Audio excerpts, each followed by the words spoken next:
अपने सब सुन रहल छी गलवाही सो आरएमपी स्टूडियो के शानदार प्रस्तुति डीजे ओम शंकर परसा खरभिंडा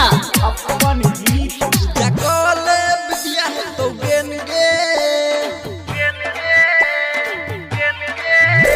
जकोले बिटिया तो गेन गे छोड़ी पड़ ले जरा कलल टेन गे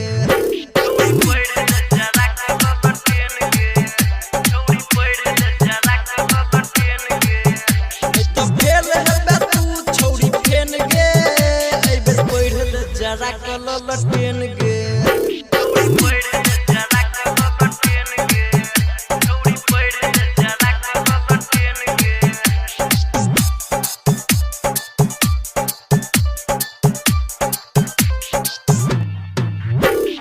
डीजे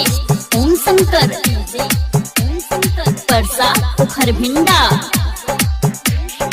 रख मोबाइल तू हाइट भोरे भोरे उठ के पढ़ल कर गे गाइड रख मोबाइल तू हाइट भोरे भोरे उठ के पढ़ल कर गे गाइड हमरा टेंशन है तोरे मन गे हमरा टेंशन है तोरे मन गे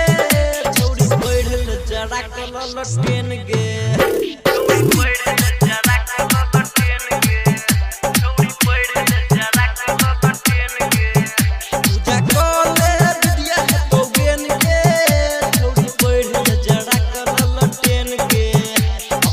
सब सुन रहल छी गलवाही सो आरएमपी स्टूडियो के शानदार प्रस्तुति डीजे ओम शंकर परसा खरभिंडा अपन गीत चैटिंग सेटिंग डेटिंग छोड़े मैया सरस्वती के पूजा करे चैटिंग सेटिंग डेटिंग छोड़े मैया सरस्वती के पूजा करे पास है बेटा सुगंध बाद तो चैन गे पास है बेटा सुगंध बाद तो चैन गे छोड़ी पढ़ल जरा कलल टेन गे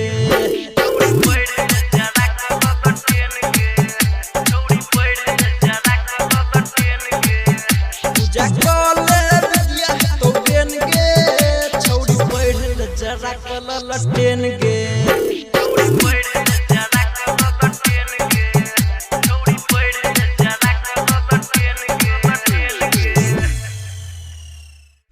आरएमपी स्टूडियो के लाल बटन दबाकर सब्सक्राइब करी संग ही बेल आइकन के दबाना नहीं बिसरी ताकि अपने सबक समक्ष नव प्रस्तुति अभित रहे।